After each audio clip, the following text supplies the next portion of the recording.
It's time for the RPM Podcast, starring Scott Riggleman. He's not afraid to stick it in. Tim Riggleman. I just couldn't suck up to him. And Josh Matthews. He's not going to go ramming into somebody. And here we are again. Episode 186 of the RPM Podcast. It is 7:17 p.m. on Monday night, 10/12/2020. Also, what, Columbus Day, Josh? Yes. And surprisingly, my kid had school today. The school took it back, yeah. I don't know why, but that's what they did. Columbus sailed over here on a boat, right, Josh? Yeah. Well, you would need a boat today because it's been raining all day, and I've been outside working in it. What a miserable day, huh, Josh? What did we get over yesterday and today? I think they were saying 2 inches of rain. Oh, really? Yeah. So yeah, no, it's been. I have Lake Matthews at the end of my driveway there. So. All right, I'm Scott Riggleman, the host of your show of the RPM Podcast. I'm down here in Manchester, New Jersey. My brother Tim Riggleman, who was not able to attend the race this Saturday night at Wall Stadium. One of the reasons was his driver Anthony Sesley chose not to race the race. So Tim didn't have to go there and spot. Another reason was his dog was a little on the sick side, so he has to stay home and take care of his dog. Tim, how's everything up there in Farmingdale? I'm good, ready to go. Is the dog feeling better? I don't know. It's back at the other house now. So. Oh, okay. It's Lisa's problem now. Yeah. Well, he fed it buffalo before he sent it back. All right, and then down in Waretown, New Jersey, we have the son of a wealthy hay farmer, Joshua Matthews. How are you? Good. Just trying to stay dry, and we'll see how everything moves on from here. All right. So last week I kind of jumped the gun about the banquet. It was discussed at the drivers' meeting last week that they were going to move it to October 24th, so it didn't conflict with the big race up at Evergreen. But Wall Stadium decided not to do it. They're keeping it at the original date of October 17th. So it's this Saturday. The pit gates are open at 3 o'clock. It's going to be a 9-hour banquet. And we said the pit gates are going to open at 3 o'clock, and people are welcome to start showing up around 3 o'clock. And it's going to go right till midnight. She hired a DJ. The DJ is going to be there for all 9 hours. She said the award ceremonies is going to be around 5 o'clock, around 5 p.m. It's going to be done in Victory Lane, where we do Victory Lane after the races, by the big tire container over there with the sign on the side of it, closer to the photo stand on the pit side. That's where they're going to do the award ceremony. She says it's going to be around 5 o'clock, and that might take an hour or 2 hours. She says she's going to go right through with it, no break. Like, they're going to do all the awards. This way, if you want to leave and go somewhere else, you get your award, you can leave. If you want to stay and hang out and party, you're more than welcome to hang out and party. She did say it's going to be track food. Josh, we talked about it last week. Ooh, okay. Track food right out of the concession stand. But she is doing a big dessert table, Okay, She's cool. gonna have all type of desserts and everything like that. I'm actually really excited. I might go just because it's the track food. Yeah, no, it sounds cool.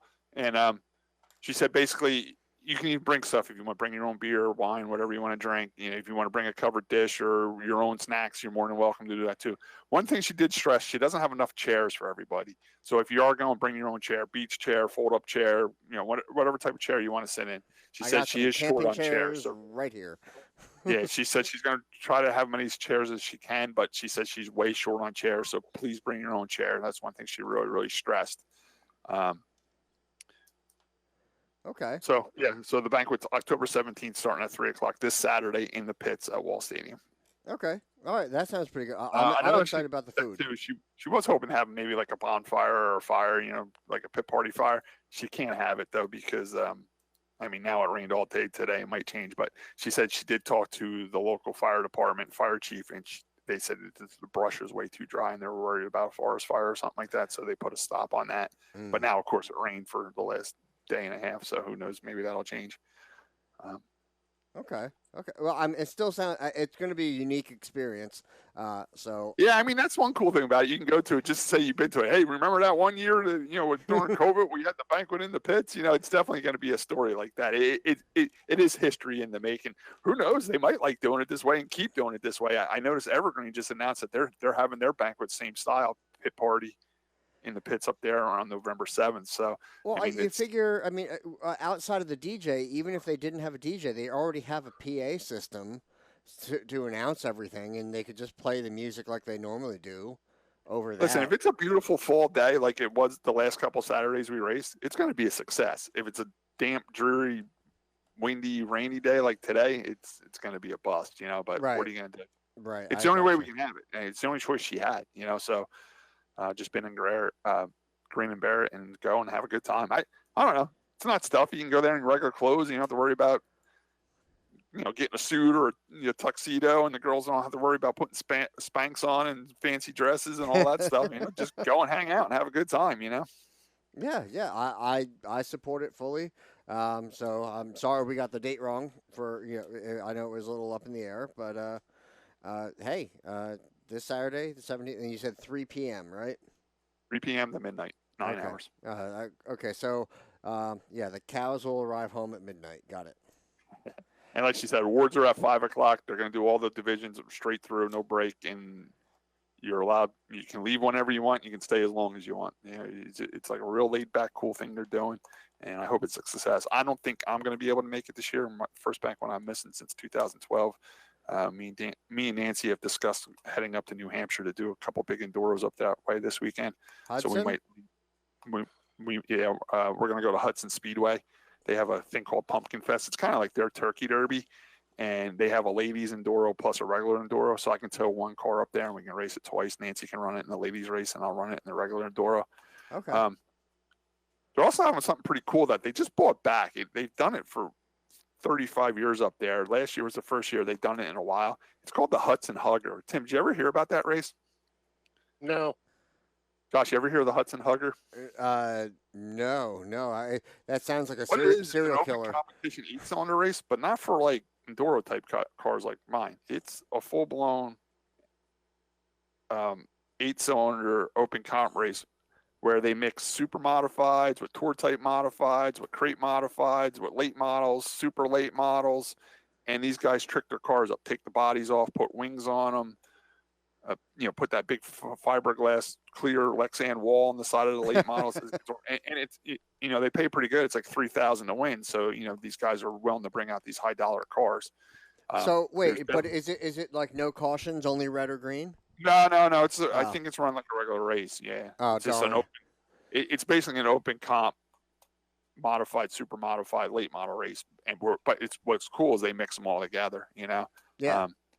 It's a tradition they just recently bought back, and so it's cool. I'll be there the same day, so I'll get to see that because I'm sure they'll run that before our enduros. Right. It's just cool to see what people come up with to trick their cars out to make them invest. And sometimes some guys just leave their cars normal; they don't do nothing to them and just go and race them. You know what I'm saying? So it's a cool mix. Well, you've done that in open comp races. What's that? You've done that where you just left your car as is. And I went to open comp races and just left my car alone, and it seems like it runs fine that way. Sometimes you trick it out and you put a 4-barrel on a motor that you've been running a 2-barrel on, and now the 4-barrel won't run good. You know what I'm saying? Yeah. Car's been set up with a 2-barrel for so long, just leave it on there. Yeah, you know how it's going to handle at least. Yeah.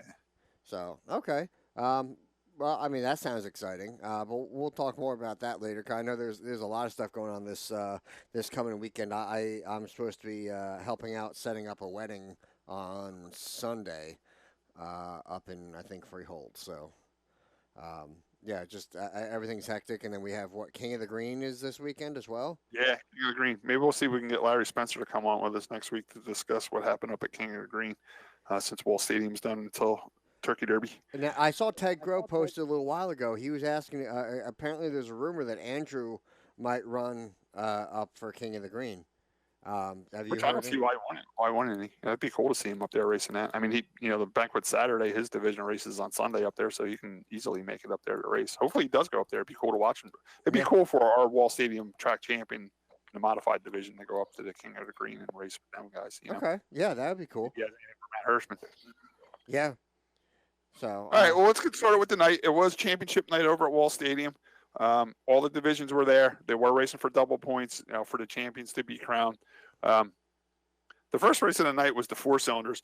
Just to let you guys know, I was at the racetrack, but I was there with my own race car, so I was busy doing that. Josh wasn't able to make it, and like we said in the introduction, my brother wasn't able to make it too. I did watch the end of the modified race, and I did watch the late model race. That other than my race, they're the only two divisions I saw. My brother did watch the modified race and the Sportsman race in the factory stocks on Facebook Live, so he knows a little bit about it. Josh totally forgot there was even racing going on in the state of New Jersey and totally ignored it, so he does not know what was going on. I've had a rough year, but I was actually camping this Saturday, and Where'd you go camping at? Brendan Byrne, it's out in the middle of the Pine Barrens there. Oh yeah. It was nice. Honestly, Friday night was really cool. Cold.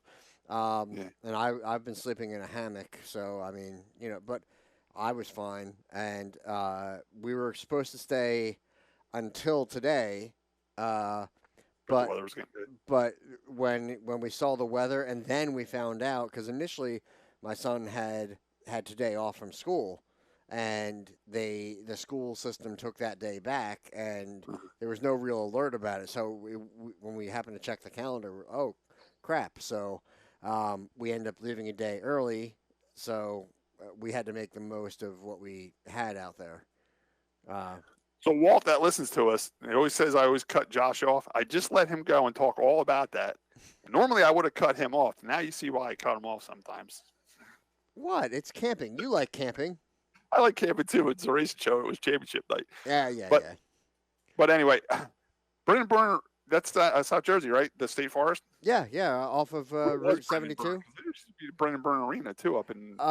He was a governor. He was actually one of the main people responsible for preserving the Pine Barrens, because they wanted to make that jet port, that huge. They wanted to turn it into like a huge industrial city with like an airport and everything else out in the middle there. So he was a huge part of preserving it and protecting it. Okay, cool. So yeah, that's your history lesson. He just wanted to protect the first one's down the hill with 4 cylinders, half the cylinders, twice the drama. They rolled. Josh, do you have their car count? I'm showing. Where is it? 16. 16. So that's about normal for them. Yeah, they were first ones down the hill, which is kind of cool. One thing I like what Emily did this year, or the racetrack themselves did this year, is they mixed it up. Like, the 4 cylinders weren't last every week. The factory stocks weren't last every week. They gave everybody a turn to be first or at least third. You know what I'm saying? Yeah. So tonight was the night the 4 cylinders got to race first, which is great for them, because now they get their race over with and they can get their stuff loaded up and change out of their fire suits and go watch the races. So that was something that was really cool this year. Stuff got mixed up. You weren't always the last division. I know it makes it confusing for people in the grandstands.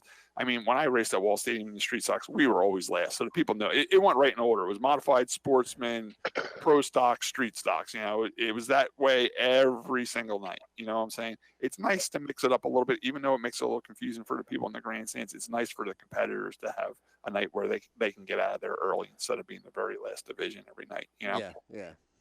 So the 4 cylinders were the first one down the hills for their 25-lap feature. I didn't get to watch it. So, Josh, we're going to go right to the results. If you want to give us the top 10 and the champion in that race. Oh, I know who won it, and I want to talk about it. Ricky Williams actually won the race. Ricky Williams is known for he's a Honda mechanic. He works down at Causeway Honda in Manahawk, and he's been a Honda mechanic for a long time. He's very good at building these 4 cylinders and tuning them up and keeping the motors running good, because – like I always said, Josh, to race in the 4-cylinder division, you need to be a pretty good mechanic, because now you're racing a car with a computer and all that stuff, and electronic fuel injection and electronic fuel pumps and all that stuff. So Ricky's very, very good with the 4 cylinders. He's also a very good driver, and he doesn't race that much. This might have even been his first race of the year, and he comes right out and wins with it. He was in Sal Ligori's car, a car that Ricky built and everything like that. So for him to come right out and win with it was pretty awesome. Yeah, that was a great show for him. I'll give you the champion first. That was Ryan Marr. Great for Ryan. That's cool. Now he ended up finishing 4th in the race, but that was good enough for points. And it might have been my choice. He probably knew where he had to finish. He probably got the 4th and said, "All right, this is cool for the night." You know what I'm saying? Yeah, don't push it, don't wreck it. Yeah, big picture racing.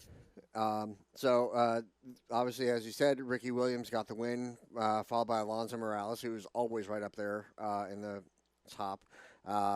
Then Billy Prost, Ryan Marr, T.J. Graves, Doug Ashford, Sean Volksanic, Ian Ashford, Darianne McLaren, and Max Montijo. Montijo? I'm going with it. So. All right, so we want to congratulate Ryan Marr on the championship, and we want to congratulate Ricky Williams on the feature win.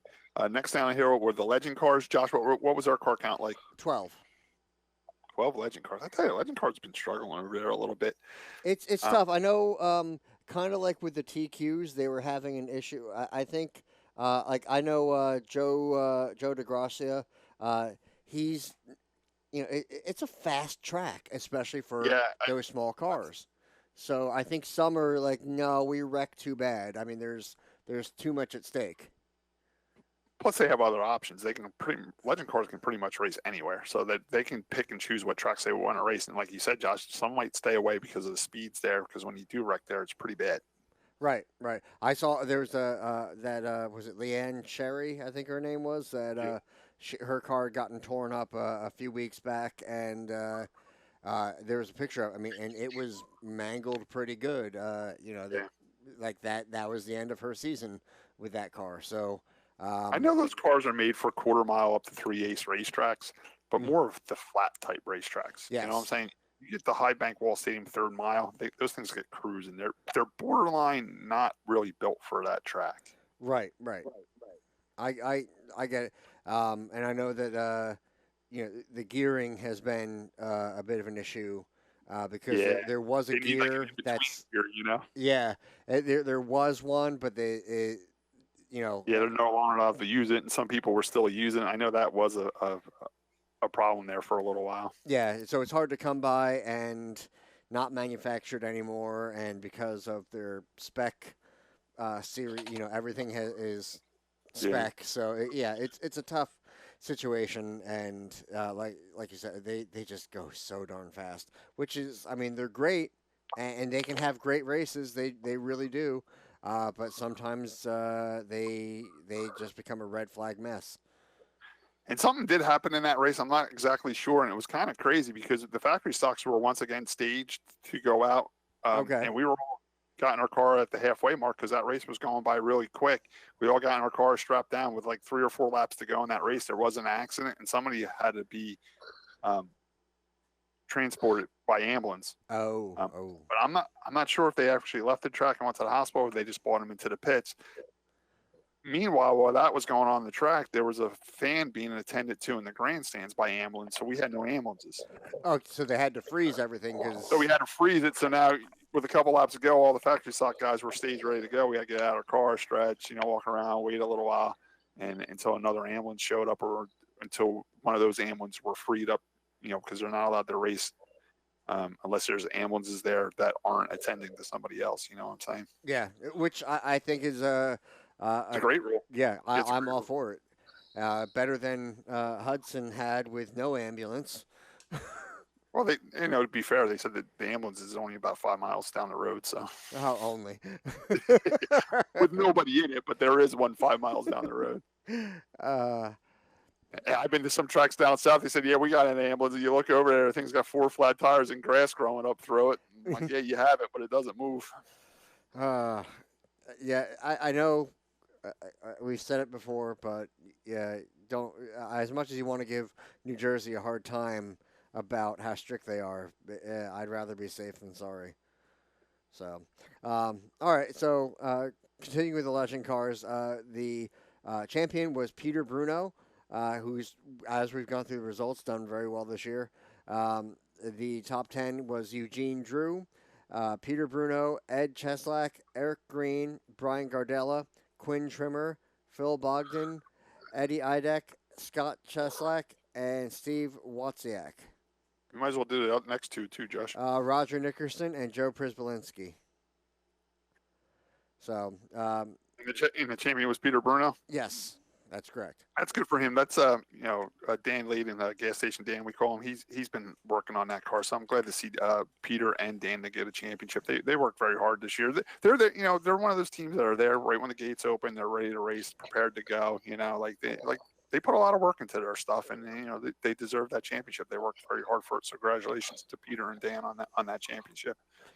The Legends they're a great division. They're a lot of fun, and I know Eric Graham got his. Well, I know he started in karts over at Englishtown, and then his start in oval racing was in Legends at Wall, and it was cool to be involved in helping him out for a while before I had a factory stock to, go cause trouble with. Yeah, I mean the Legend cars are a great concept, and what I really like about them is you can race them anywhere in the country and you don't have to change anything. Like it's all the rules are the same. And it's all compatible. You can race year round. You can go dirt or asphalt in the winter when we're too cold to race up here, and they're racing all down in the south. I mean, they race them all over the world. To be honest, Yeah. they're over in Europe and everything.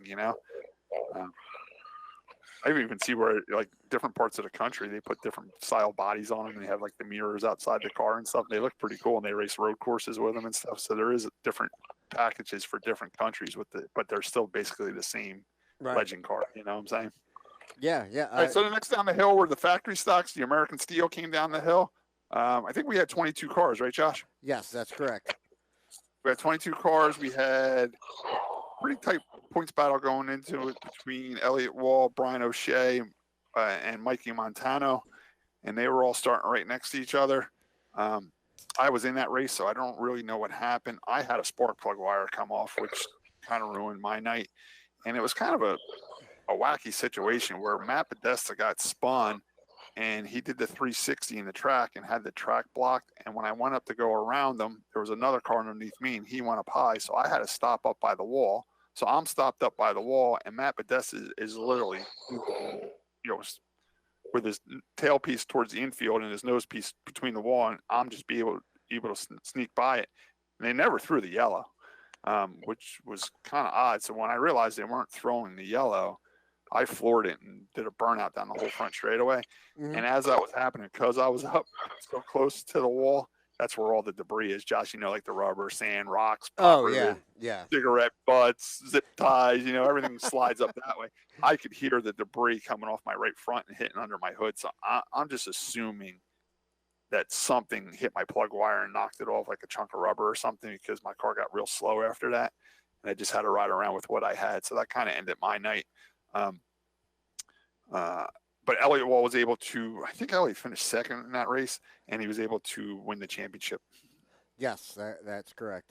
I'm trying to think. Yeah, Tom Ruszkowski got the win, which is great. It's so cool to see Tom win. He's one of those independent guys that pretty much comes by himself. He does have help. He does have one crew member who's a longtime crew member for Johnny Mack, and he's been around forever helping. He even helps me every once in a while. He's a great guy. It was so cool to see them win, because they pretty much do it their way, their own setup. They have a Borwick motor where a lot of people have the Martino motors. He just does it himself, and he does a great job. One of those guys to show up with a pickup truck and an open trailer and a jack and a spare tire. You know what I'm saying? Well, I remember when he started, because it was probably my second or third year when he finally joined in, and watching him get better and better. And and then the other icing on the cake was I believe the next day was his birthday. Oh yeah, it was the birthday boy Tom Radowski won. That's right, you're right. Yeah, Tom won. So it was cool to see Tom get the win. It was somebody different this year. Between Brian O'Shea and Elliott, and I think Johnny Carpenter, there were only three. I think Mikey Montano might have one win, but it was nice to see Tom get a win. Like I said, he's a great guy. It was awesome to see him get the win. What was the top 10 of that race, Josh? So Tom Ruszkowski, Elliott Wall, Brian O'Shea, Mike Montano, Billy Both, Robert Stack, John Bowers, Jerry Koenig, Brian Osborne, and Joe Monjo. So I mean, obviously a pretty well stacked top 10. I mean, really, we're only missing you, Scott, out of that. Yeah. And that's pretty cool that the three top points guys finished second, third, and fourth, so they were right there in a tight group there. Yeah. I was wondering what the final points were between Brian and Elliott. Did that whole issue last week with the pit speeding? It kind of, I think it kind of helped Brian, because I think his worst finish was a ninth, and then he finished 17th the last race before this race, so he was able to drop a 17th instead of a 9th. So basically, he gained points. You know what I'm saying? Okay. Yep.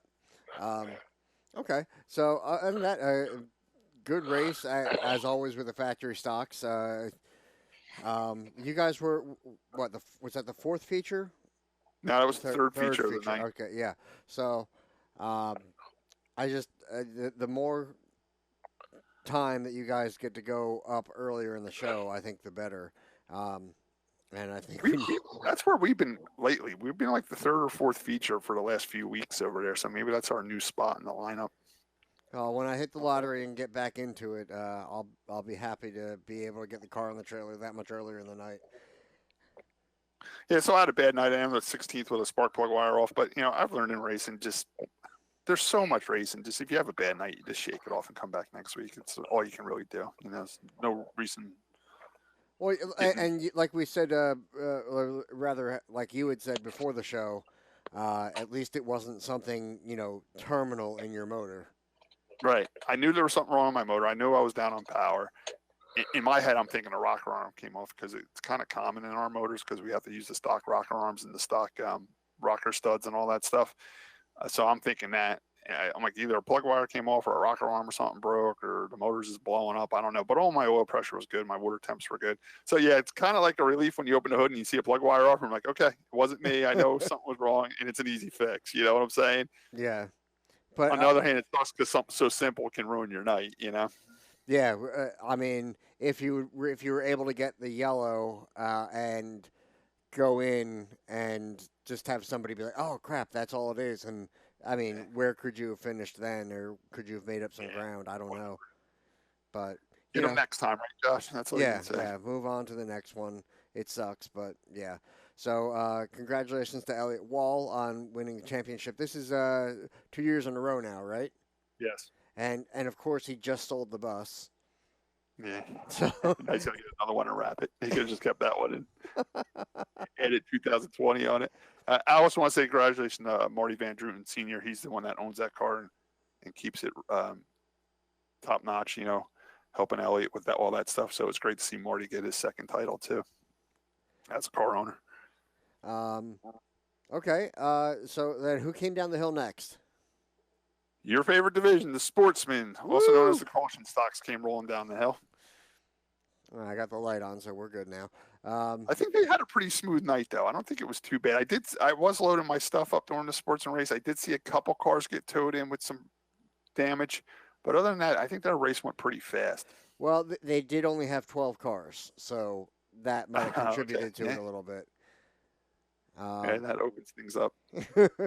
So, but Jake Nelke, that was battling for the points, I think he had a problem earlier, like electrical problem, like the car wouldn't start or something like that. Yeah, well, it shows him in 11th. I'm not sure if he had a problem. I know that. I'm not sure what happened, but the word going around the pit was, and I could be wrong because, like I said, I was loading my stuff up. He had like something weird happen, like his car wouldn't start, he had electrical problems or something like that. It's just one of those gremlins bit him on the night that he really needed a good run, Right.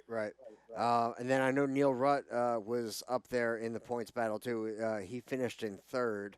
So again, I don't know what the final points looked like, but it's still a top three, a good show for him. I know that they that's great for they Neil. worked really hard on that car all year long to be up there. So I mean, I feel a little bad that he wasn't able to get there, but at the same time, trying to be impartial. It was a good showing for the fans to have such a close points battle. So as we were talking about, Jarrett D. Giant Tommaso not only won the race but also won the championship for the Sportsman. Really? He won the race and the championship, huh? Yes. That's a pretty good night. Tim, was there anything stand out in the Sportsman race from what you saw? No, it was pretty, like you said, it was pretty uneventful. And once the 38 got to the lead, that was it. His brother did try to run him down at the end, but just ran out of laps. And I don't know if he was told to leave well enough alone. You know what I mean? Yeah. Don't almost like a team order kind of a thing. Yeah. So, but it was good for them. Like Scott said, they're good people, and congratulations to him and Richie Evans who spots for him, and the father, and Jeff Green who spots for him when Richie can't. So it's a team effort there. So congratulations to those guys. Okay, good. I think I know Rick Patterson, who I need to text back. He texted me I saw last him there. night. He was there Saturday night. Yeah, he was helping Rob Schultz. Yeah, him and Rob Longo. Yep. So, Rick, I'm going to text you back possibly after the show. I'm sorry, I caught me at a bad time. So, I'm trying to think anything else for that. But yeah, just that's that's all I got for the Sportsman. Who was next? The next race was the Mighty Modifieds, my brother's favorite division. My brother was not at the racetrack Saturday night, as we discussed earlier in the show, that his driver, Anthony Cecily, did not race. That's who my brother spots for. Tim, why did Anthony decide not to race Saturday night? He's trying to get one of his other cars ready for another race. It's like a tri-track race or something. Oh, okay. Yeah, there's a big one coming up at Stafford, I think. I think that's going to be Blake Barney's return to the race car, too. I think October 24th. They're having a big $10,000 to win tri-track race at Stafford. Huh. All right. So, what were the? I did get to see the last half. I did get my car loaded up. I did walk out to the ticket booth to get paid because that's where they pay us at now, which works out really, really well. Mm-hmm. While I was at the ticket booth, the girl inside did have a track radio on in there, and I heard the track crew going crazy. There was a red flag, and they're saying, pull the car off. I smell fuel. Got to get them out of the car. They were going crazy. So I did walk up to the track, and what it was, there was a big pile up in the front straightaway. And Dom Fataruso, who always shows up with the track with a beautiful, beautiful race car, he was spun sideways on the front straightaway, and Chris Reynolds was there with a Raceworks car, not a brand new Raceworks car, but a brand new Raceworks car to him. I guess when Dom was spun sideways, Chris got up over his Nerf bar, and like the front of Chris's car was in the window of Dominic's car, and it made for a scary moment. Number one, because you're worried if the driver got hit, by any part of Chris's car, but Chris's car was also leaking fuel in the Dominic's car. And so how is he going to get out? Yeah. Yeah. And if you know Dom, he's a pretty big guy, considered to some of these smaller guys that race modifieds. So like you said, with all the full containment seats, the Hans device, the full face helmet, it's tight in there. You know what I'm saying? I don't care what size you are, how big you are, but Dom is one of the bigger drivers in that division. And it was a scary moment because the track crew was going crazy, but nothing happened. The track crew was able to get Chris Reynolds' car off of Dominic's car, and he was able to get out of there, and there was no fire. Thank God for that. I'm not sure how the accident happened, but there was a lot of cars involved in it, unfortunately. I think I saw on not of the accident, more of the aftermath. One of the modified guys had shared, I think, to his Facebook story, a shot because he was parked on the infield, and then it had the caption of, "I guess they're not towing me in." As he's sitting there in the infield. Yeah. Like, I'm over here. Yeah, he wasn't in the center of the action, so. But then after that wreck, it really thinned the field out and kind of made for a boring race. It got strung out. Kenny Van Winkle, he actually had a good run. He led a lot of laps in the beginning of the race. He ran second for a very long time, but then his car began to fade. He started getting loose coming off the corner, and then he faded back. Unfortunately, I wanted to see Kenny end the season with a great race because his family works very hard too. They bring a beautiful number 11 Napa sponsored race. It was Robert French, by the way. That's who it was. It was Robert French that posted that. Now you just got him in trouble for having his phone in the race car. Oh, good. But anyway, the Van Winkles were having a great run. Unfortunately, they weren't able to capitalize on it. I really thought they were going to have a top 3 finish, which I would have loved to see for that family. They're another dedicated racing family. With me not being there, it's not. I don't take it as much as I would on a normal Saturday night. But they got called back for one of the restarts, and to me, where I was home on the couch watching it on Facebook, it didn't look like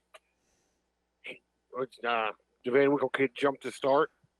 Okay. But they called it back anyway, and then when they called it back, he got passed on the restart. He's probably being real cautious. You know what I'm saying? Yeah, I think he had I think he had a good enough car to hold those guys off at least a little bit longer than he did. You know Yeah, what but I I'm mean? telling you, like, around lap 30, his car He really did. started.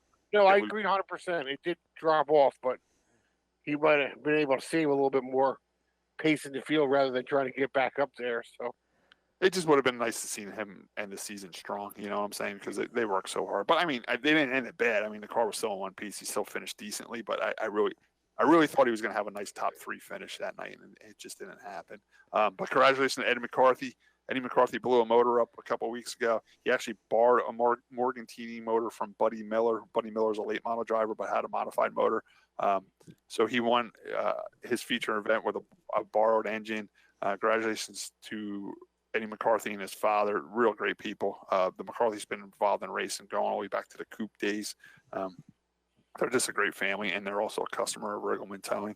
So I get to talk to them about racing quite a bit, and boats, and they got Jeeps, and they're just a cool family, and it was great to see them. Also, congratulations to Billy Cole. Billy Cole works very hard on that race car. It's kept at Billy Cole's house. Billy Cole crew keeps that car. Billy Cole builds beautiful race cars over there at his shop, and he does have some different ideas with his setup. So it's cool to see something a little different, out there winning with a different idea. Billy has some different ideas, and it works. And his ideas work. And I tell you, Eddie ran away with it. He ran a really great race, and he was flying, and he was able to win. Billy Cole's been around a long time. If people don't know about it, Oh yeah, he used to help John Jr. and everything else. we used to help. Yeah, he was one of help with John third. Yeah. When we first built that car together, he helped us put it together. So he was around back in those days. I So it was remember great to see them. a handful of years ago. There again, someone different won. Andrew Krause was able to win the championship over Stephen Reed, which was a little not disappointing that Andrew won. It was a little disappointing that Stephen missed a race this year, and he went into that night like only 35 points behind. I think Andrew's the only car that was there every single week. Yeah, that point deal got a little wacky there at the end with Blake. Blake was leading the points all year, and then he got mono of all things, and wasn't able to race. So then that put kind of Ron Freese in the catbird seat, and Ron Freese had a real good shot at winning the championship, and then he had a couple bad nights, and it knocked him out. When we're already racing like a 9 or 10 race schedule, it's just weird. Yeah. One bad night really hurts you. It's hard to make that back up.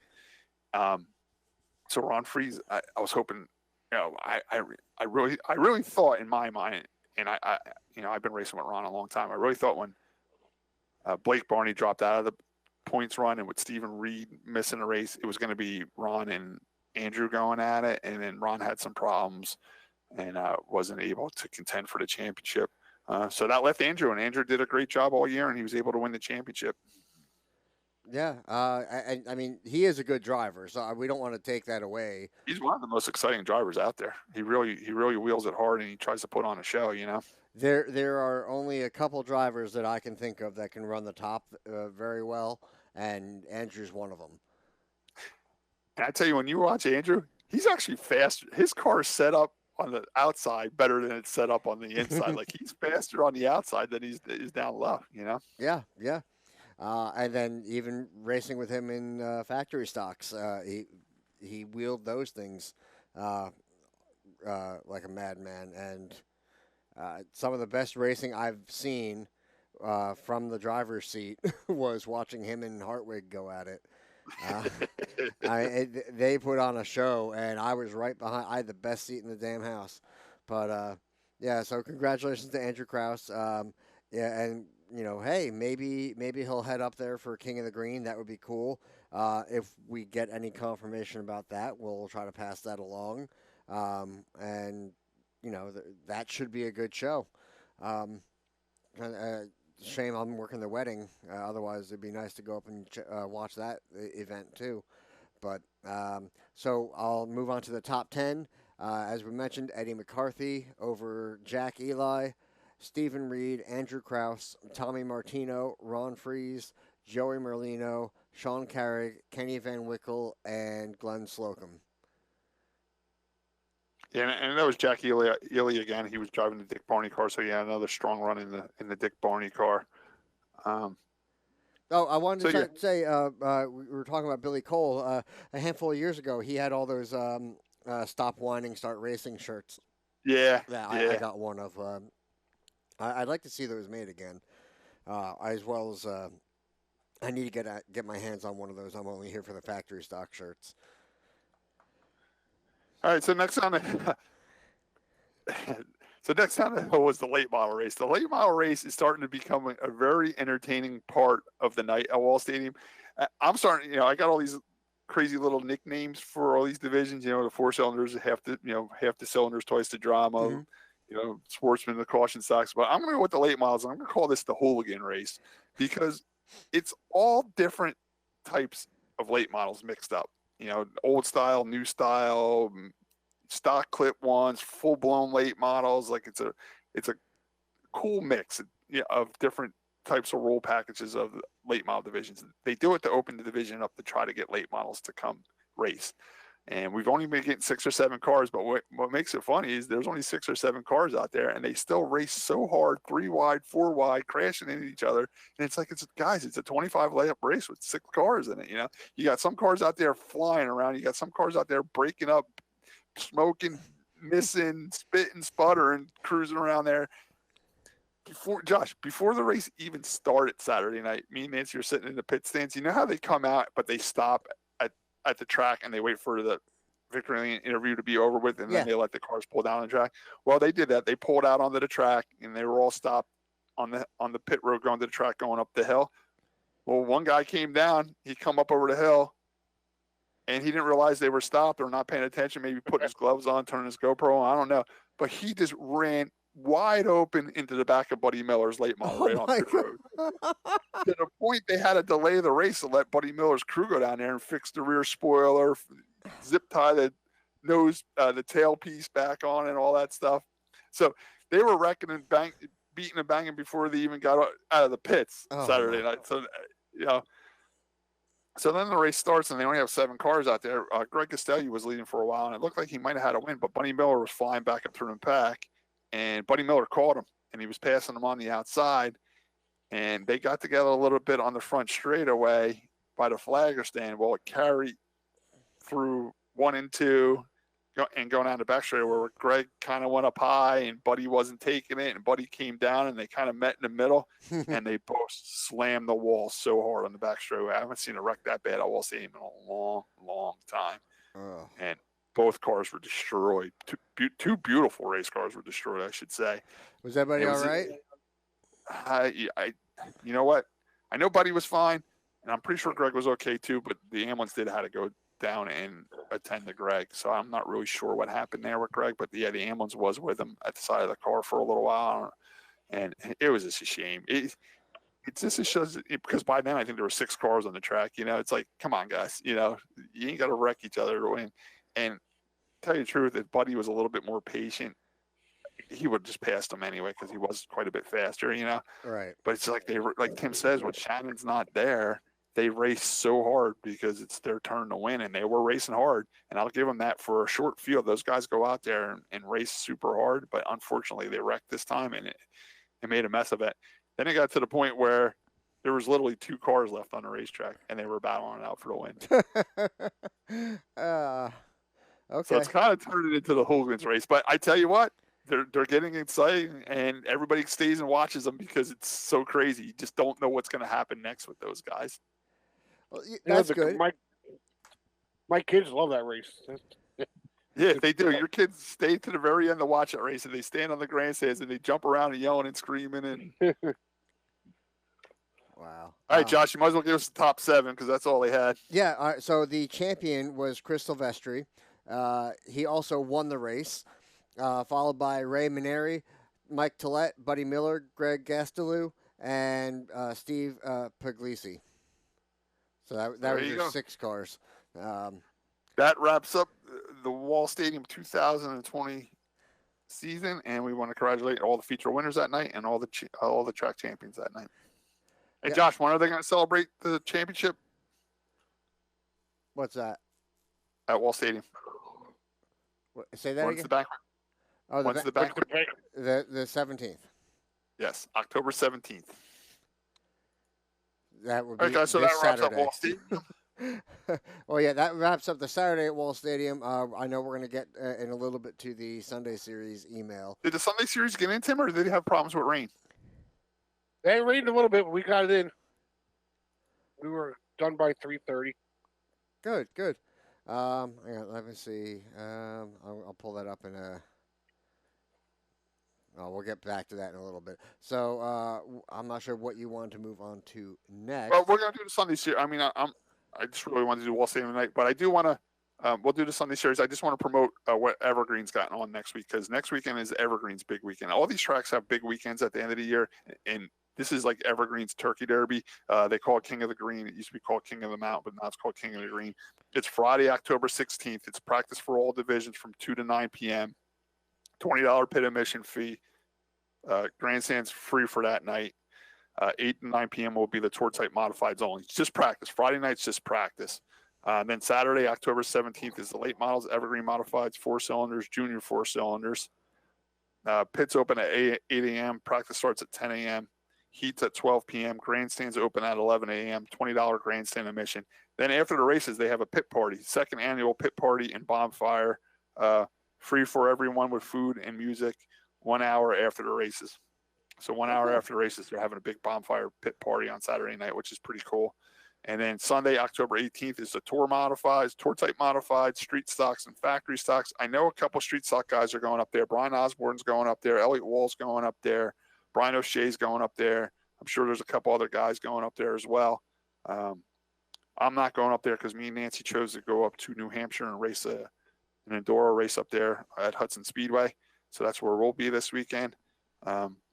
On Sunday, the pit gates open at 10 a.m., practice at 12:30 p.m. Heat start at 2 p.m. Grandstands open at 12:30 p.m., $25 grandstand admission. So big race at Evergreen. Next week, we'll try to get Larry Spencer on Monday night with us to do a whole recap of what happened up there, since Wall Stadium's not racing this weekend. Maybe I got a couple good stories to tell about mine and Nancy's trip up to New Hampshire to race, and maybe we'll have some leftovers from the banquets to talk about. We're going to do the Sunday Series now, and then we'll do what have we learned, and we'll call it a night. Go ahead, Josh. Okay. Well, 2 things before we get into the Sunday Series. You mentioned Bill Stockert, former Enduro and factory stock driver, running around as an official. Yeah, Bill decided after a long history of racing and doing demolition derbies, and he finally decided to retire after 5 years telling me he's going to retire. He finally did it. And it was funny. I've been wanting to mention this on the show all season, but I keep forgetting. You know, when we started racing, I guess it was end of June, we started racing over there or something like that. And I pulled down on the track. I'm like, man, that guy looks familiar on the flags. And I remember saying to Nancy when we got home that night, I said, man, it looked like Bill Stockert was on the flags. And she's like, yeah, I saw Bill. Bill's an official over there now. So Bill switch sides on us. He went from the race side over to the officiating side. So it's great to see Bill still at the racetrack. He's been doing a little bit of flagging there. This week he was in the pits helping line up the race cars and get everything lined up to go down on the track. It was cool to see Bill. And it's cool to see him still involved in racing, even though he's not a driver anymore. He's still there. You can't get working away from at the racetrack and helping out. And he's got a lot of friends too there. So the thing is, the real concern I have is, does he still bring a trailer full of food? And no, not that I see. I guess he's eating out of the concession stands like the rest of us now. That was the one thing he was famous for. He come back to the trailer. We got food. And they had crock pots going. And I mean, I swear he went more for that tailgating aspect than for the racing. I tell you what, Mikey Montano's dad has taken over that role. You can go by his trailer anytime, and they got so much food over there. It's unreal. Most of the night, I see him walking around with 2 plates in his hand with like slider hamburgers, like offering the people. Like he'll bring them to me. I'm like, Mickey, you bring these hamburgers over to me every time. I've told you 1,000 times I don't eat before I race. I cannot eat before I race. He's like, just try one. It's the best beef you'll ever eat. So yeah, I mean, and Tim tells the story too. I mean, because Bill's from Long Island, and so are the Montanos. Tim tells me that's the way it is at Riverhead. They said more people are into barbecuing at Riverhead than any racetrack he's ever been to. So that's a big thing. That's like a Long Island Riverhead thing. Yeah. Wow. Well, you can get anything, chicken, pizza, anything you want. Like in the pizza all. I've always heard Riverhead. They're so competitive with their race cars, and then after the races, they're more competitive with who has the best barbecue after the races. Yeah. That's good. But And when we were kids at Wall Stadium was the same way too. They always had party. Everybody stayed at the track and hung out. Now it just seems nowadays people are in such a rush to get out of there and just go to a restaurant or go home and go on Facebook and slap on there.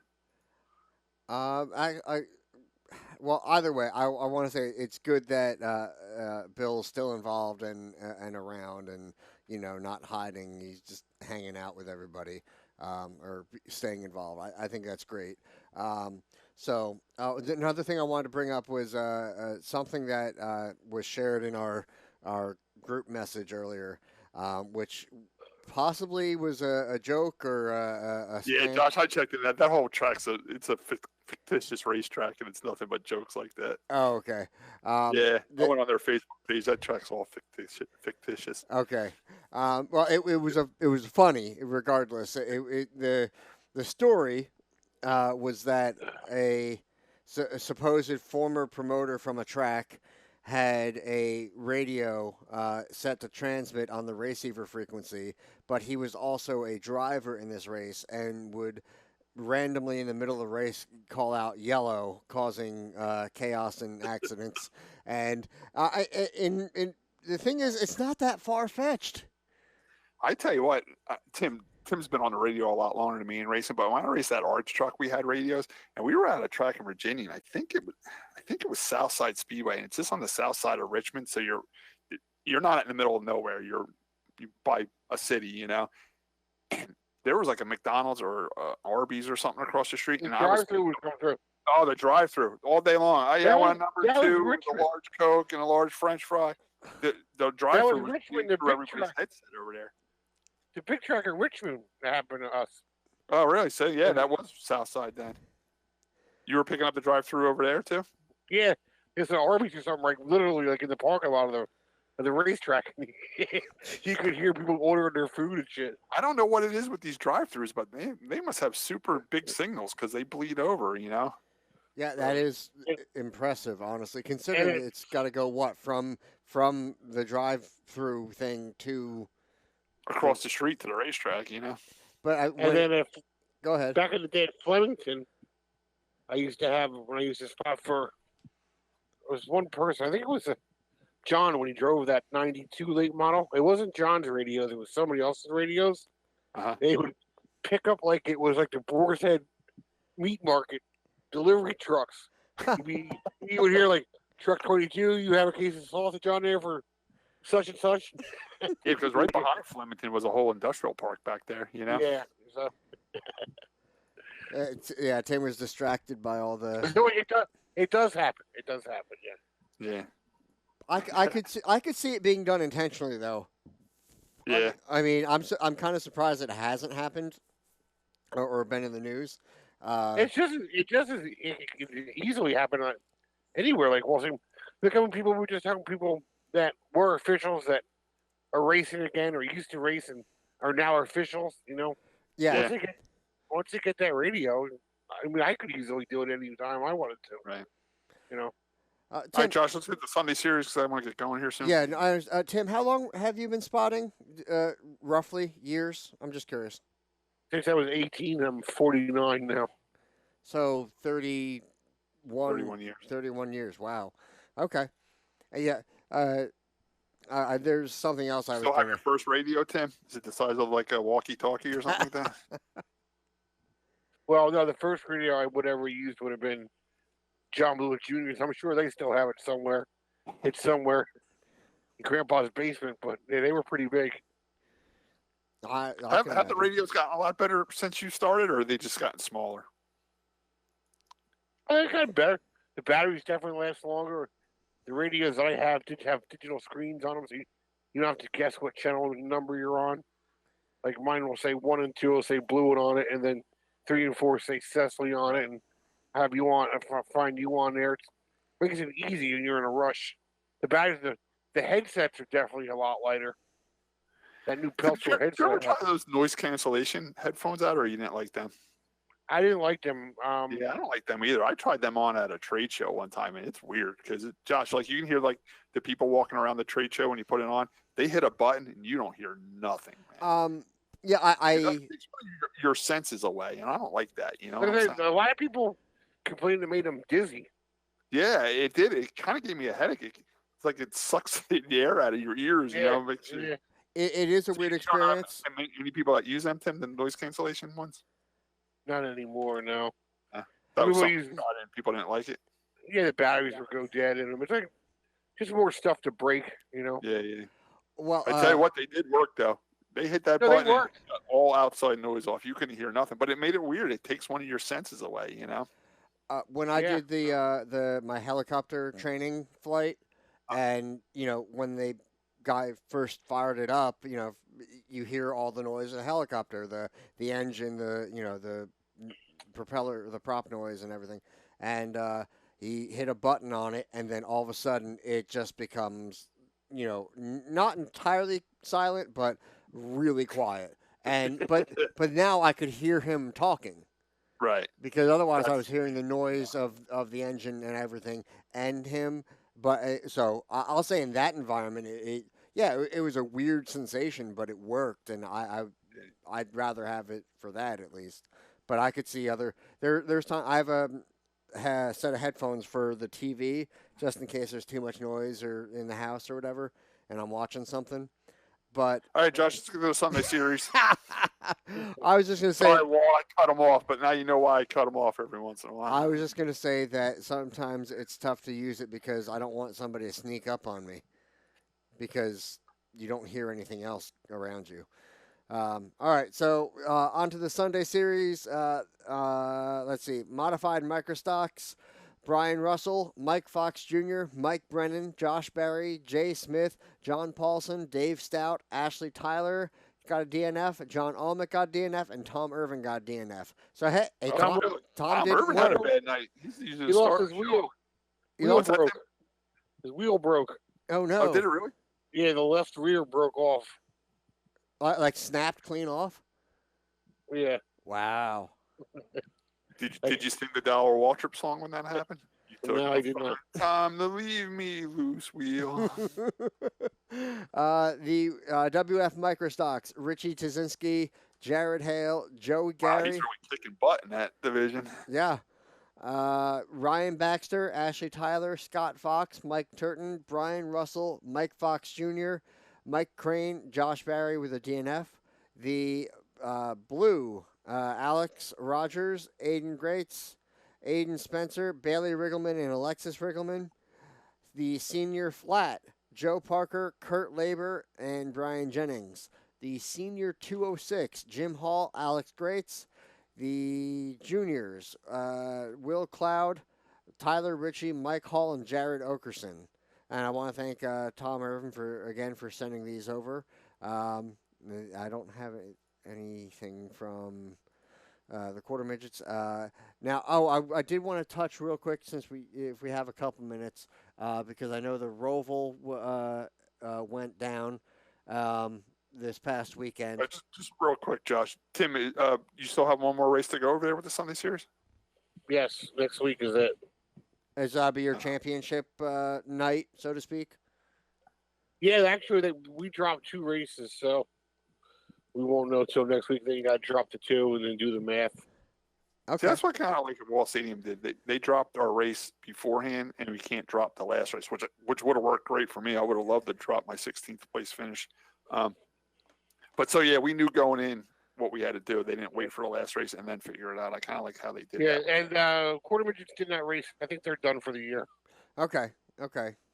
Any news about your banquet, Tim? The Sunday Series banquet? No, Alan Brenner takes his time with that. He'll figure that out in a couple weeks. Yeah. One thing that makes me a little nervous about next year already, I told for a customer today that works in the city, and he said it was announced today that, Broadway in New York City, all the Broadway shows, they Going announced back. today that they're canceled until June of 2021.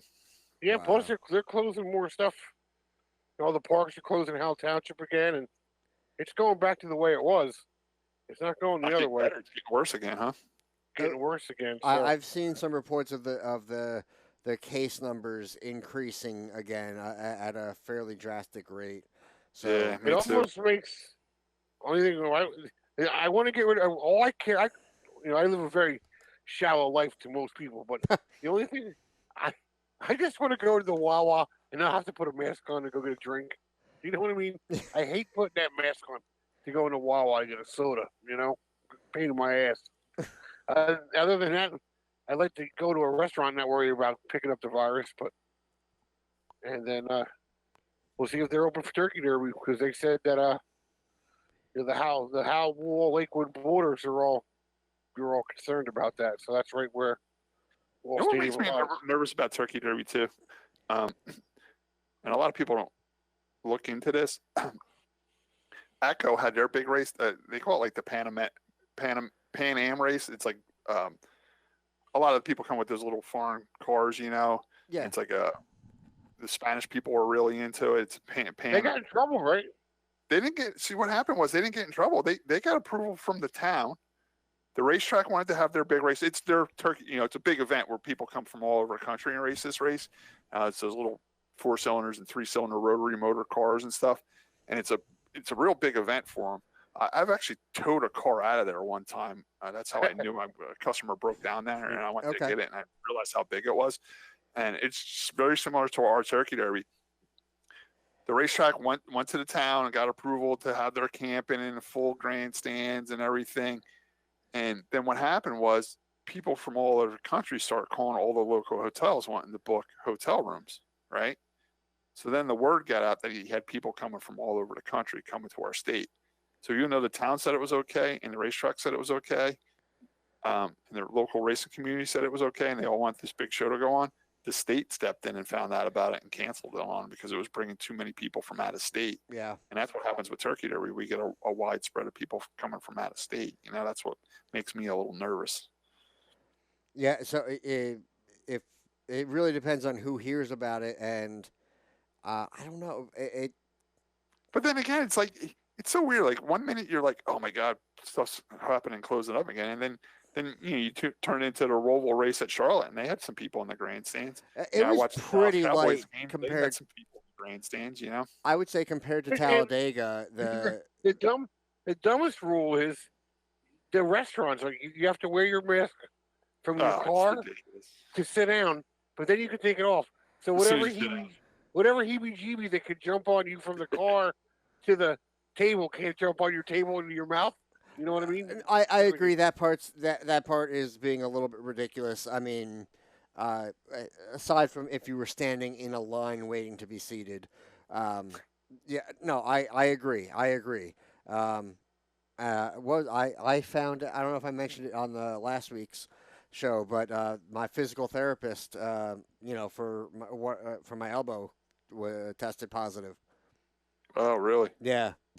So did they call you and alert you about that? Yeah, they called me. I guess after they found out, they called me in the morning to let me know.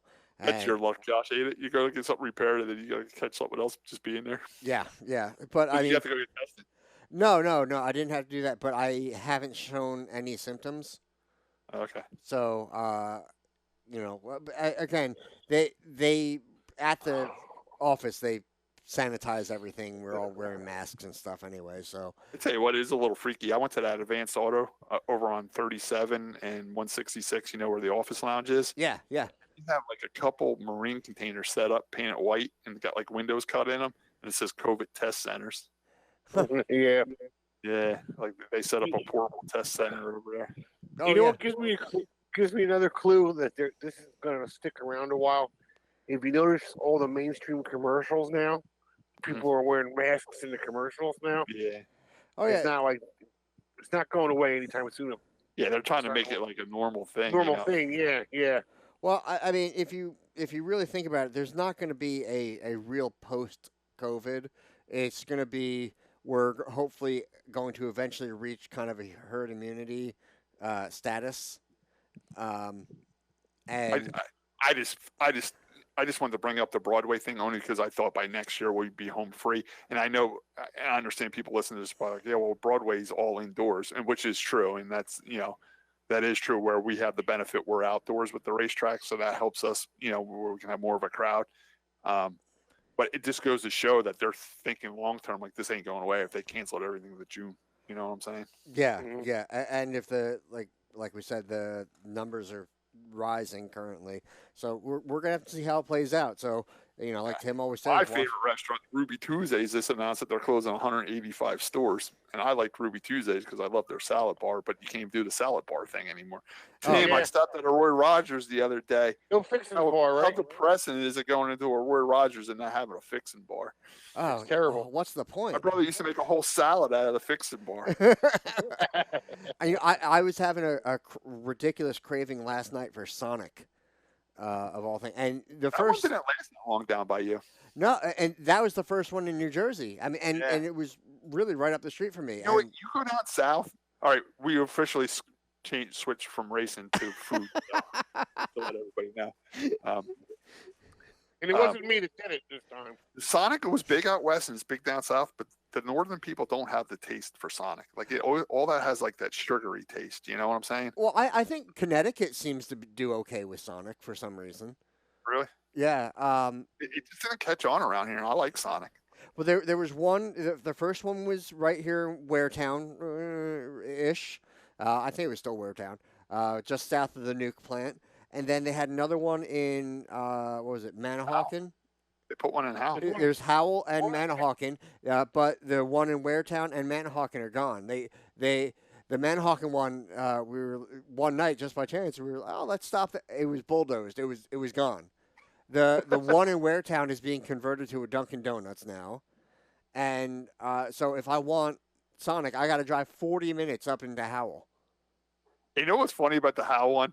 When it first opened, like people were complaining about the traffic. They had cops out front. They thought it was going to be back up Route 9. Mm-hmm. They had cops guiding traffic. It did for a little while. You go by it now, you're lucky if there's one car in that parking lot getting something to eat. Yeah, but I don't. I love their food. I really do. I absolutely love their food. I don't think their food's all that great. I like their drinks. Oh God, don't they have the crushed ice, Tim, that you like?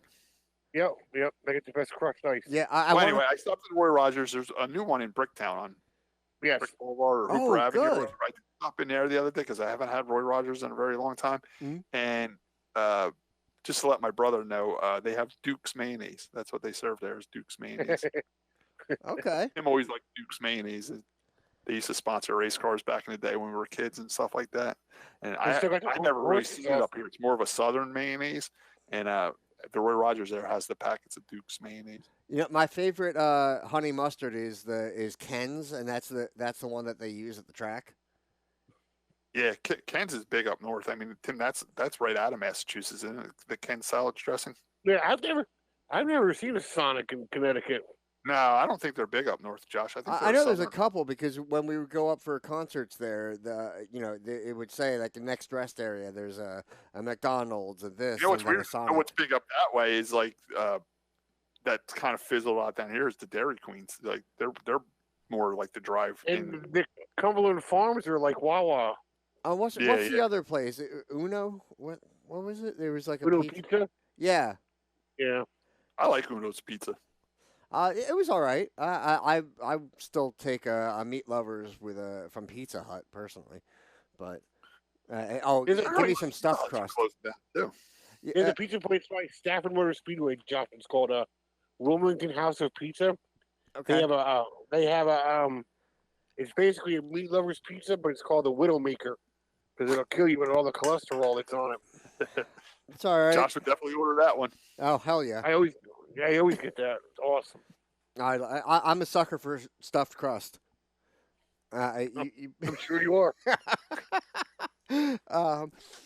Yeah, no, I'm trying to. I've had Uno Pizza, I think twice, from just those Connecticut stops, and then, like I said, I don't want to drive 40 minutes, but I want Sonic, and if I could pay extra to DoorDash it, I would, but they don't deliver that far. You got to be really committed to drive 40 minutes to get. I tell you what, I don't know if it's my weight loss surgery, but fast food just does not taste good to me anymore. I think my brother even told me like McDonald's is even as good as it used to be. Yeah, I don't use fast food that much. Well, honestly, I can't really do McDonald's or Burger King. Like if I go to McDonald's, I'm getting a hash brown. Well, a bunch of Burger Kings closed down too. Yeah, more and more too. They closed the one in Lacey, and then they're opening a new one in Lacey now. I don't know what it's been kind of a mess. The one in Lakehurst is closed down. The one by Maine, Lakehurst is closed. Yeah, that's right. Over by the circle there. Yeah. In this world of the COVID now, all the fast food places are all pretty full, no matter which one you go by. Me and Nancy were discussing this the other day, and she brought up a great point. Like, just in the last few weeks, I noticed a lot of businesses are closing down. Like Regal Cinemas just announced they're shutting down. Like I said, the Ruby Tuesdays is closing 185 stores. A lot of mom and pop places are closing. But Nancy brought up a great point. All these people got the PPL loan or PPP loan or whatever it was called. Yeah. And they got money to stay open. Well, now that money's gone, and we never got a second phase of it, and things are still slow. So now they were living off that loan for a while, and now they're just closing down, you know? Yeah, they literally just can't afford to do it anymore, and I get it. It sucks. They said fast food and pizza place takeout are the only things that are surviving right now. Chinese. Nobody wants to leave their house. Actually, the Chinese buffet by my house just reopened. I'm sure it's limited capacity, but is it still buffet style, or are they serving you now? I haven't been in there. Shouldn't be. You're not allowed a buffet in New Jersey. Yeah, right sure, now. not allowed buffets. Pete and Ellis did open up Wednesday finally. Oh yeah. Oh, did you take the girls over for? I saw George in the grandstands, but I didn't get a chance to talk to him. George was at the racetrack watching the races. No, I haven't done it yet, Chuck. And I have a fat man problem when it comes to Chinese food. The Chinese food store that I used to go to in Red Bank had peanut butter chicken. You ever have peanut butter chicken? Yeah, they usually have it at the buffets, but they always have it at the buffet. But you can't find a Chinese restaurant that makes Chinese takeout to make it. But there was one in Red Bank that made it, and it was on the menu and everything. So now the Chinese store that we go to now is in Secret, I believe that's where we go for it. And we asked if they had peanut butter chicken, and the lady said, "No, that's American Chinese food. We don't make that." It's funny you say that because I used to go to buffets with Elliot Wall all the time, and he would walk back with a plate full of that peanut butter chicken. Like he would just pick up the whole tray, just dump it on his plate, and leave nothing for nobody else. You know, he loved the peanut butter chicken too. But you can only get it in buffets. It's kind of like the coconut shrimp too. You can't really get that through. So if anybody knows of a restaurant that sells peanut butter chicken on their takeout menu, let us know. If I find some, I will let you know. I heard when you go to China, you go to a Chinese restaurant, it's totally different than what we eat over here, you know? Oh, that's like the Mexicans that used to work at the junkyard said, Mexican food that we eat here they don't even know what that is. Yeah, Taco Bell's not authentic. or was it Bubba Coo's burritos? I told you we like that Los Pinos over there by Great Adventure. They have a great little Mexican restaurant over there now. That's really good. Yeah, it's really good. But then we found another one because we called there and they didn't answer the one night we went to the camper. There's another one right in Jackson on County Line Road where CG's is. It used to be the Brookwood bar right around the corner from that. We stopped there and got Mexican food. It was really good. Huh. Yeah, I'm trying to think. Out by everybody, the ice cream store in Farmingdale finally opened Friday. Yeah. And line was around the corner for a while. Mom and the girls did get up there. They brought me back a chipwich, but it was like a chipwich like they used to be, like a real thick on a whole. It was really good. And $12. And I'm telling you, ice cream's got expensive, man. But anybody wants to come try good ice cream, come to Farmingdale. They got good ice cream now. We've had All right, guys, let's do a quick whatever you learned. Oh, I was just saying the ice cream truck came. I want to say about the. Go ahead, Josh. No, I was just saying the ice cream truck's been coming around a lot lately, just trying to get rid of their stock. For it's not raining. Good. Let's see if we can sell some ice cream. Okay, what were you going to say about the Roval, Tim? You mentioned the Roval. I just wanted to say congratulate Freddie Kraft, spotter for AJ Allmendinger. He got the win at the Roval this weekend. That was the Xfinity race on Saturday, right, Tim? Yeah. That they raced in the pouring rain. What a crazy race that was. If anybody watched it or not. And it got dark, right? It was entertaining. They were pushing water, and I thought it was great. I liked it, but wouldn't want to do it every week. And real quick on the Cup side too, Ryan Preece had another good race. I think it's like his sixth he's had a lot. top 20 in a row or something like that. He's ending the season real strong in that car. And there's a little rumors that he might be leaving that ride and going to the Chase Briscoe car, that the '98 car at Stewart Haas, and going back down to the Xfinity Series. I hope he stays in that Cup car because it's really starting to click over there, and he's taking like a 25th place car and finishing in the top 15 with it every week. So they're showing promise. Maybe they should try to keep that together. Tim, what have you heard on that situation?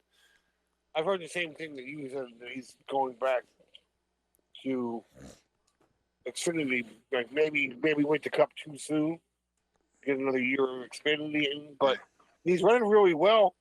It all comes down to money. Yeah. If he gets, if that's where his money wants to go, that's where his money's going to go. Hopefully he can stay. I think he's not doing horrible. I mean, what did you want to go out there and win the first race in a big pack car? It's not like he jumped into a Joe Gibbs car. He's doing good for what he's got. Right. I think you just never know what goes on with those B teams, because they could be totally happy with Ryan. Ryan could be totally happy with them. But then one of these bigger teams might come to him like a Hendrick and say, hey, we're going to make you a satellite team, but you got to put our driver in, and we're going to make an alliance and give you technical help, but you got to put our driver in. And that leaves a guy like Ryan Preece out. That's where the Dillon brothers going to go or something. Yeah, and like Ty Dillon might get in it, but and he might bring RCR Motors over there with him. I was going to say, even though he's supposed to be my mortal enemy, I have to admit he's been doing pretty well with that car, what he's got. I thought the Cup race was pretty interesting because it was one of Eric Graham's favorite types of races, wet into dry. So you have to, I mean, it's when do you switch tires, and some of them switched a little too early. Ryan Newman was the first one to put slicks on it. He went right out, spun out. And then I think it was one of the Dillon brothers came in for slicks, and he spun out coming off a pit road. Yeah. And one of the main things is you got to be. They said there's 6 road course races next year. Yeah, which I don't really like. That's way too many for me. Too many. But that's I would like 4 though. 2's not enough. 6 is too many. 4 would be good because the guys do spend extra money building road race cars and road race brakes and all this stuff. So at least they get to use up their inventory. Yeah, but what I was getting at, if you're a mediocre team, you're just clipping the top 10. Say you're like an 11th to 12th place car. I'd hire a road course guy to drive my car. He can win one race every division, every segment, and make the championship. You know what I mean?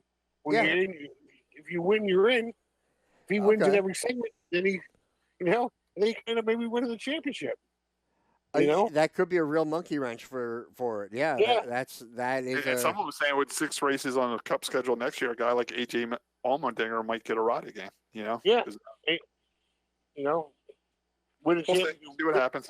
But it's typical NASCAR. When they have something good and exciting, they abuse it. They do it too much, and now it's not something special.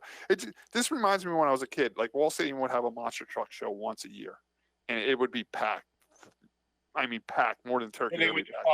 Then they went to like 3 monster truck shows a year, and it watered it down, and it wasn't what it used to be. And then you never get it back to what it was. You know what I'm saying? Once you saturate it and flood it, you can never. So now they're like, all right, 3 doesn't work, we'll go to 2. Well, 2 didn't work, we'll go back to 1. Then nobody even shows up that 1 because it's nothing special.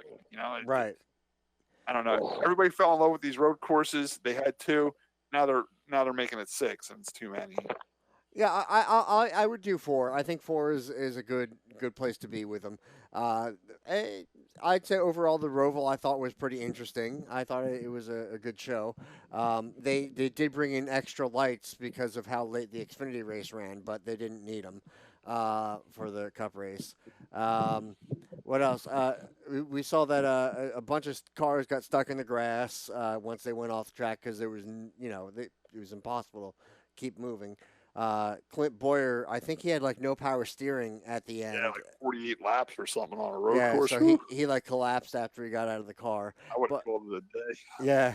But actually, I did want to ask. The other news was Clint Boyer is going to be retiring and moving up to the booth.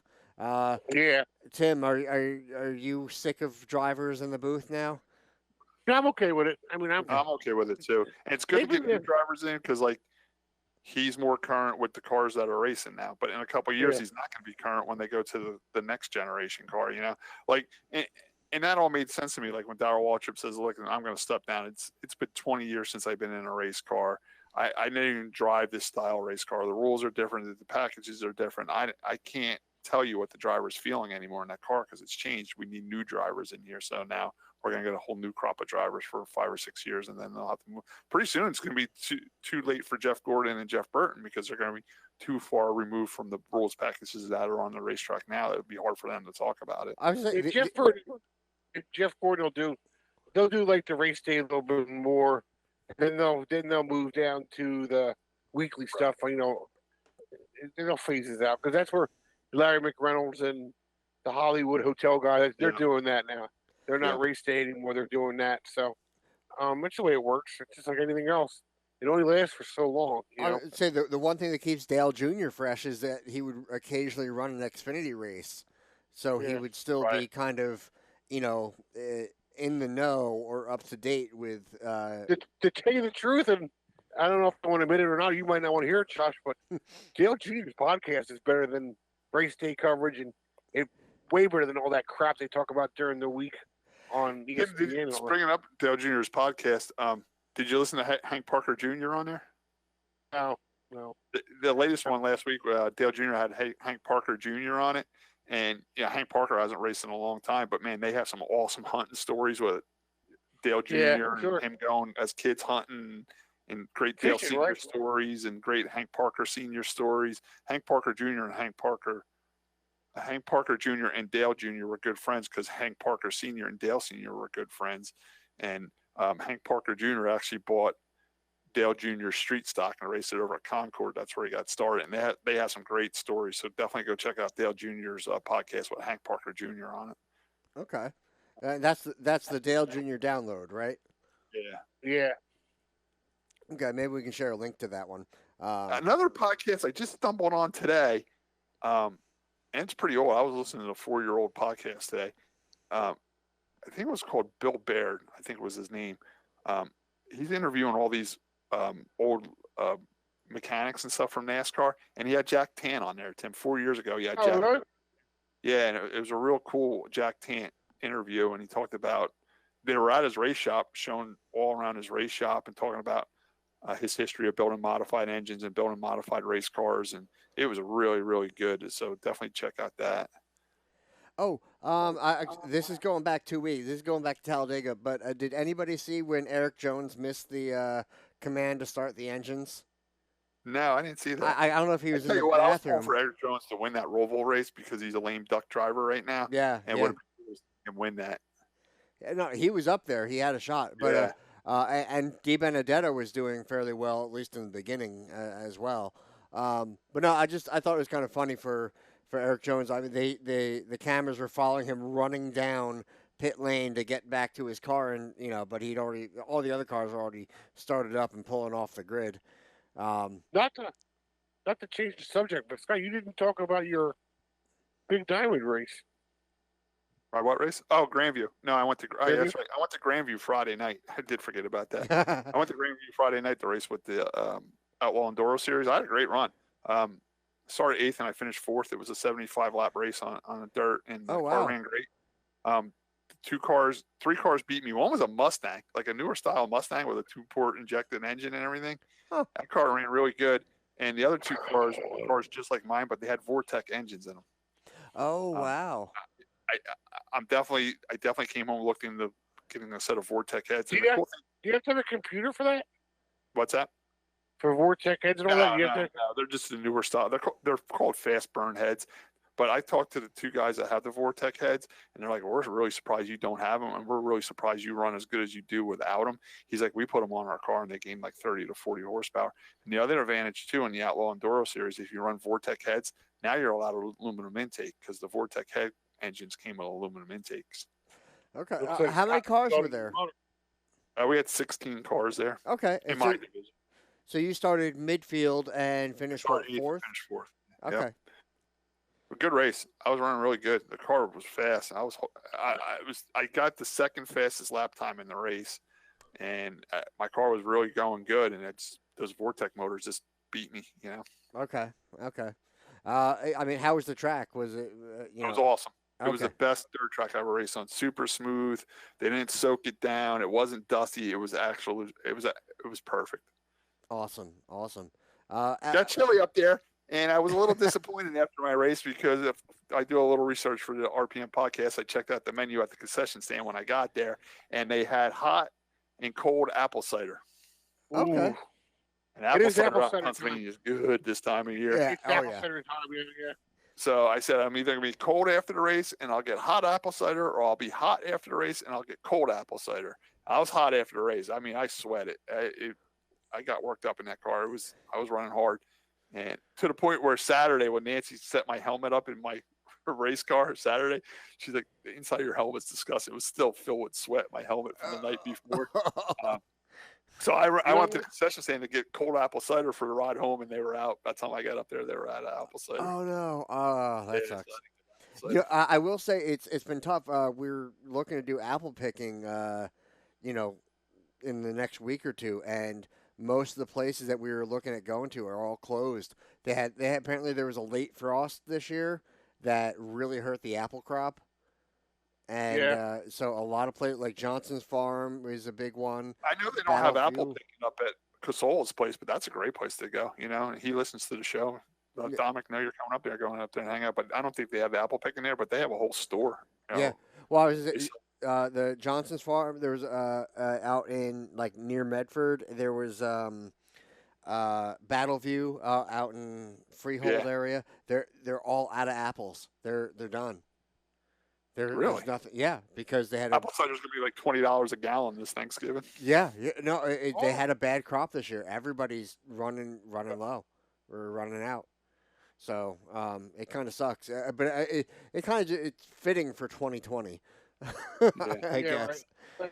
Scott had a good point. Anybody listens to the show and wants to support a racing family, because Souls Farm is awesome to bring the kids. They got hay rides and petting zoos, and they got full-blown concession stand there with all the cool, the corn on the cob and all the what do you want to call it, the food of the times right now, caramel apples and all that. Plus, they have a little winery set up there too. They sell all winery. They got bakery. They make their own pies there. Yeah, it's really, you really can't go wrong going there, and it's cool. And don't forget, Dominic was there telling the RPM podcast sent you there. Yeah, and Dominic was spotting for Andrew Krause. Yeah, so he got a championship as a spotter, so that's pretty cool. He's won a couple there in the truck series and has a driver, so now he won a modified one as a spotter, so that's pretty cool for Dominic. Yeah, so definitely go support them. It's not that bad of a drive, and there's plenty of parking. They have a great setup over there, so. And really all around that area, you run into a bunch of different Casola farms. It's A Casola or C Casola. They got to cover up there between that family, Plus, there's delicious orchards right down the street. Like, you can make a day out of going up that way. You got Casola's Winery, Casola's Farms, all the other Casola farms. You got delicious orchards. You got Eastmont orchards. There's so much to do in that little area up in Colts Neck, Homedale area. Yeah, it's definitely worth the ride up there this time of the year. It's an awesome time of the year to go up that way. But even into Christmas, Dominic's opening even Christmas. These are Christmas trees, and they have a whole Christmas store and all that stuff. So you can go there from now until Christmas, and it's pretty cool to go there this time of the year. Well, hopefully I can convince my dad to get out of the junk hay business and get into, doing Halloween stuff and Christmas trees. What's that? I do know a lot with that property that you're doing. Yeah, I do know that Dominic Casola's farm, the cafeteria sells. They do have fried bologna sandwiches there. Yeah, he said he bought some because they own that track down in North Carolina, Tri-County, and Dominic says some of the menu items they had on their racetrack down south, they bought up to their farm up here that sells well. So they bought some southern food up here to sell at their. So anybody wants to try authentic racetrack fried bologna sandwich? There you go. I've had a couple there, and they're damn good. So all right, guys, I'll make sure he brings up some. I was going to make sure he brings up some boiled peanuts for Scott. No. All right. Yeah, all right. So that's good enough. Did I mention Natalie Decker's cleared to race? That was a little scary what was going on with her. She had a gallbladder thing. Yeah, she had a surgery, and then something else was going on, and and last minute they didn't clear her to race, and so apparently she's back in better health now. So good for her. So I just wanted to bring that up. Otherwise, yeah, I think that covers everything else we had on the list. Real quick recommendation and review. I have there's a game you can play. You can play it on your computer or your phone. If you play on your phone, it's free because there's some ads or whatever. It's surprisingly addicting to play. It's called Among Us. And you basically play as like a little space dude on a ship. And hear me out. So there's a max of like 10 people per game. And usually there's like 2 people are imposters. So the imposters have to sabotage and kill people. And the other players are supposed to complete just regular tasks, around the ship. But if you find a body, you have to report it. But then everybody gets to talk after a report like that. And the imposters have to convince everybody else that, like, oh, no, it was the red guy. I saw him near the body. And, convince the others that it wasn't them that, that did all the sabotage and everything. And it's just good. It's a cool, fun game to me, Lisa, and Bryce play. And you can get a group together. It's fun because you're pretending. Oh wait, do I trust this person? Do I not? And then you can vote people off, and they get ejected out into space. Kind of, yeah. It's fun. It's surprisingly addicting. Among Us. It's free to play on your phone. It's not a sponsored thing. It's just a silly, surprisingly addictive game. So if you get bored, like on a lunch break or something, try it out. That's all I'm going to say. See, Walt, I didn't cut him off. No, he let me roll with that one, but it's fun. Right. I say try it out. The one I was talking about with Jack Tant, it's called Our Racing Heroes with Bill Blair interviews Jack Tant. So that's definitely a cool one for the old-time guys that have been around racing. Jack Tant was one of the first ones to start building really, really good modified motors before like Ron Hutter and all them. And it even came north at Dick Barney. Matter of fact, when Tony Siscone won Martinsville in 1983 with Tony Siscone driving, that was with a Jack Tant engine. Great interview. Real cool. If you can get that link, send it to me and I'll put it up on the page. Okay. All right, guys. So what have we learned? I'll go first. I learned that Brendan Byrne was the guy that saved the Pine Barrens, so Josh can go down there and throw his garbage all over the place. Hell yeah. Is that it? Yeah, go ahead, Tim. I learned that you need Vortex heads for your dirt car. I learned Josh was a big Apple connoisseur. Oh, yeah. One thing I like about Josh's family, they do the seasonal stuff. Whatever season it is, they explore it. They do the pumpkin picking, they do the train rides, and they do the Christmas stuff. They're definitely a seasonal family. Yeah. I learned that Elliot Wall was a fellow peanut butter chicken connoisseur. Anybody knows where to get that local? I'd like to know. I guess that's it for tonight. Okay. Another thing, like I said before, the coconut shrimp is hard to get to, for delivery takeout. You got to go to See, now the restaurant that I go to, they have coconut shrimp, and I do believe Mulligan's has coconut shrimp right on their menu.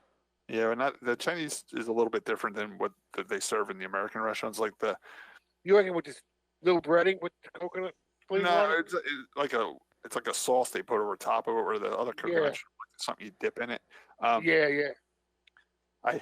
thought it was cashew chicken. I liked cashew shrimp. I liked, and cashew chicken. I thought that's what I was eating at the buffet, but it was coconut. So one day I ordered. I'm like, oh wow, this restaurant's got cashew chicken and cashew shrimp. So I ordered it, and it came. It was totally different. It was basically chicken with cashews in it. It didn't have, like, sauce on it. I was a little disappointed.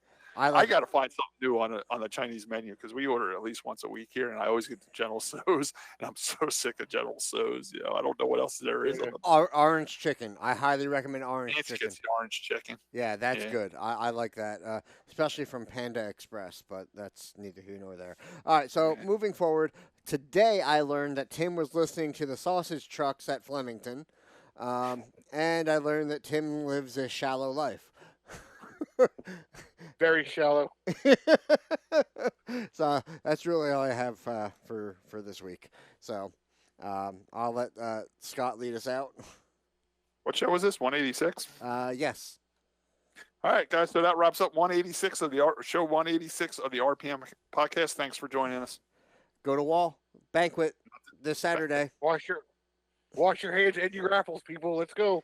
All right. Good night, everybody. Good night. Good night.